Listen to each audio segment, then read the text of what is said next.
नमस्कार, capital TV देख रहे हैं आप और मैं हूं आपके साथ वक्ता। सुलगता सवाल में आज ऐसे सवाल उठाएंगे जिसकी चिंगारी से उद्धव सरकार के पसीने छूट जाएंगे, जिसकी तपिश से संजय राउत जल उठेंगे, क्योंकि बीजेपी ने महाराष्ट्र में बड़ा खेल कर दिया है।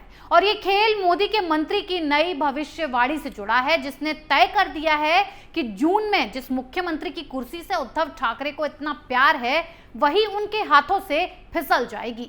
तोते की तरह बोलने वाले संजय राउत की बोलती बंद हो जाएगी और तो और सोनिया गांधी भी अघाड़ी से अलग हो जाएंगी। इन मुद्दों पर गहराई से चर्चा करेंगे, उससे पहले कुछ सवाल तेजी से सुलग रहे हैं। पहला सुलगता सवाल, क्या जून में गिर जाएगी उद्धव की सरकार? दूसरा सुलगता सवाल, क्या बीजेपी के दावे सही साबित होंगे? तीसरा सुलगता सवाल, क्या शिवसेना से अलग होंगी सोनिया गांधी? चौथा सुलगता सवाल, क्या संजय राउत अब फंसने वाले हैं? ये सवाल आज इसलिए पूछ रही हूं क्योंकि उद्धव ठाकरे की कुर्सी को लेकर एक तगड़ी भविष्यवाणी की गई है, जिसमें बताया गया है कि जून में उद्धव ठाकरे के हाथ से महाराष्ट्र की सत्ता चली जाएगी। और ये धमाकेदार भविष्यवाणी भी मोदी के मंत्री नारायण राणे ने की है। केंद्रीय मंत्री नारायण राणे ने पूरे होशो हवास में इस दावे को किया है कि जून महीने में सीएम उद्धव ठाकरे को कुर्सी छोड़नी पड़ जाएगी। तीन पार्टियां तीन पेड़ों की तरह हैं। उद्धव ठाकरे इन पेड़ों की फुनगी पर, यानी सबसे ऊपरी छोर पर बैठे हैं, जो कभी भी गिर सकते हैं। नारायण राणे का पूरा बयान पहले सुन लीजिए। उन्होंने कहा है, हमारे कोंकण में जून महीने में तूफान आता है। उस तूफान में बड़े बड़े पेड़ जड़ सहित उखड़ जाते हैं। राज्य की महाविकास अघाड़ी सरकार उनमें से ही एक पेड़ की तरह है। ये सरकार जून महीने के राजनीतिक तूफान में जड़ मूल से उखड़ जाएगी। मुख्यमंत्री को जून महीने से पहले ही मुख्यमंत्री पद छोड़ना पड़ेगा। नारायण राणे के इस बयान ने महाराष्ट्र के राजनीतिक गलियारों में अभी से ही तूफान ला दिया है। तूफान आना भी लाजमी है, क्योंकि इस वक्त अघाड़ी के जो हालात हो रहे हैं वो बेहद डरावने हैं। एक के बाद एक मंत्री सलाखों के पीछे पहुंच रहे हैं। ईडी मंत्रियों के साथ साथ शिवसेना नेताओं की संपत्ति कुर्क कर रही है। नए नए भ्रष्टाचार के राज खुल रहे हैं। पहले अनिल देशमुख सिस्टम में 100 करोड़ का घुन लगाकर सलाखों के पीछे गए, फिर नवाब मलिक का अंडरवर्ल्ड कनेक्शन और जमीनों को कब्जाने का मामला सामने आ गया, वो भी जेल में पहुंच गए। फिर ईडी की रडार पर भूपू की तरह हर मुद्दे पर बजने वाले संजय राउत आ गए। उनकी संपत्ति को ईडी ने जब्त किया। फिर शिवसेना नेता यशवंत जाधव फंसे। उनके भ्रष्टाचार की छींट तो उद्धव ठाकरे के मातोश्री तक आ गई। तो सोचिए, जब पूरी की पूरी अघाड़ी गैंग भ्रष्टाचार में लिप्त है तो कैसे उन्हें जनता पसंद करेगी? कैसे कोई चाहेगा कि वो सत्ता चलाएं? जनता तो खुद अघाड़ी सरकार से तंग आ गई है, क्योंकि जनता उन्हें चुनकर लाई थी, उसे ही उद्धव के मंत्रियों ने नोच लिया और अपनी जेबें भर ली। वहीं सरकार गिरने की दूसरी वजह यह है कि अघाड़ी में शामिल दूसरी पार्टियों के नेता उनकी नीतियों से खुश नहीं हैं, खुद को ठगा महसूस कर रहे हैं, पार्टी छोड़कर जाने की धमकियां दे रहे हैं। हाल ही में खबर आई थी कि 25 से 30 नेता उद्धव का साथ छोड़कर दूसरे खेमे में जा सकते हैं। तो सोचिए, अगर ये खबर सच साबित हुई तो उद्धव अल्पमत में आ जाएंगे, जिसके बाद जाहिर सी बात है, ना कुर्सी बचेगी और ना ही सत्ता। और इसीलिए कहा जा रहा है कि जून तक उद्धव की कुर्सी जाने वाली है और महाराष्ट्र में गर्मी बढ़ने वाली है। वहीं अब खबर आ रही है कि सोनिया गांधी शिवसेना के साथ अपने गठबंधन को लेकर काफी कंफ्यूज हैं। इसीलिए ये सवाल उठने लगे हैं कि क्या सोनिया गांधी शिवसेना का साथ छोड़ सकती हैं?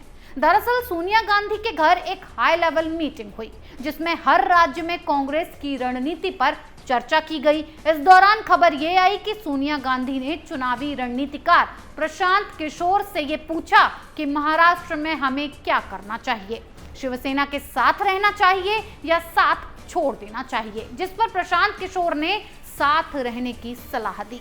इसका मतलब ये हुआ कि सोनिया गांधी असमंजस की स्थिति में हैं, क्योंकि महाराष्ट्र के 26 कांग्रेस विधायकों ने अर्जी देकर ये कहा था कि हमें महाराष्ट्र में नुकसान हो रहा है, हमें ना तो सुविधाएं दी जाती हैं, ना हमें सरकार के फैसलों में रखा जाता है, सरकार में रहकर हमारी अनदेखी की जाती है, इसीलिए इससे बाहर निकलना ही सबसे ज्यादा बढ़िया काम होगा।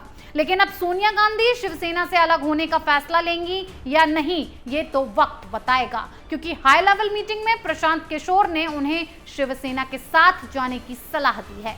ऐसे में कांग्रेस के अंदर ही लोगों को ये लगने लगा है कि प्रशांत किशोर शिवसेना के भी चुनावी रणनीतिकार हैं। कहीं इसी वजह से वो अपनी दुकान बचाने के लिए इस तरह की सलाह तो नहीं ले रहे। कहीं ना कहीं ये सवाल कांग्रेस के अंदर सुलग रहा है कि महाराष्ट्र में क्या किया जाए, शिवसेना को पकड़ लिया जाए या फिर छोड़ दिया जाए। खैर, फाइनल फैसला तो सोनिया गांधी को ही करना है। देश और महाराष्ट्र की नजर अब सोनिया गांधी के फैसले पर टिकी हुई है कि क्या सोनिया गांधी अलग होने का फैसला लेंगी, क्या साफ साफ छवि के साथ अलग होकर चुनाव लड़ेंगी, क्योंकि अघाड़ी का साथ कांग्रेस को सिर्फ और सिर्फ दागदार कर रहा है। इसी बीच अब नया दाग संजय राउत पर भी लग गया है, जिससे सवाल सुलग रहा है कि क्या संजय राउत सलाखों के पीछे जाने वाले हैं, क्योंकि जिस मुंबई पुलिस के दम पर संजय राउत इतना इतराते थे कि कंगना रनौत को खुलेआम धमकियां दे दी, जिस मुंबई पुलिस के दम पर संजय राउत ने अर्नब गोस्वामी को फंसाया, झूठे केस करवाए, आज वही मुंबई पुलिस संजय राउत को असामाजिक तत्व बता रही है। जो संजय राउत अभी तक ये ढोल पीट कर कह रहे थे कि उसके साथ फोन टैपिंग हुई है, गोवा में भी उन्होंने इस मुद्दे को बनाया। उन्हीं को लेकर मुंबई पुलिस के खुलासे ने हर किसी को हैरान कर दिया। दरअसल फोन टैपिंग केस में मुंबई पुलिस ने दावा किया है शिवसेना के नेता संजय राउत और एनसीपी लीडर एकनाथ खड़से को असामाजिक तत्व मानते हुए उनके फोन की टैपिंग कराई गई थी। स्टेट इंटेलिजेंस डिपार्टमेंट ने कुछ और लोगों के नाम असामाजिक तत्वों की लिस्ट में डाल दिया था। ये लिस्ट गृह विभाग को भेजी गई थी और उसके बाद फोन टैपिंग की मंजूरी दी गई थी। इस बात के मुंबई पुलिस बकायदा सबूत भी पेश कर रही है। मुंबई पुलिस ने फोन रिकॉर्डिंग के आधार पर संजय राउत को असामाजिक तत्व करार दिया है। हालांकि पुलिस ने ये नहीं बताया कि रिकॉर्डिंग में किस तरह की बातें हुई, लेकिन डायरेक्ट संजय राउत को असामाजिक तत्व बताया। अब ये समझिए कि असामाजिक तत्व कहते किन्हें हैं। असामाजिक तत्व उन्हें बोलते हैं जो समाज के खिलाफ बातें करते हैं, जो आपराधिक गतिविधियों में शामिल होते हैं, जो समाज को बांटने का काम करते हैं। और अगर मुंबई पुलिस रिकॉर्डिंग के साथ संजय राउत को असामाजिक तत्व बताए जाने का दावा कर रही है, तो निश्चित तौर पर संजय राउत के लिए आने वाले दिन मुसीबतों से भरे होंगे। और ऐसा भी हो सकता है कि वो थोड़े दिनों में नवाब मलिक और अनिल देशमुख के साथ रोटी शेयर करते हुए दिखाई दें। सुलगता सवाल में मेरे साथ आज इतना ही। कल फिर कुछ और सवालों के साथ पेश होंगे। तब तक के लिए देखते रहिए कैपिटल टीवी। नमस्कार।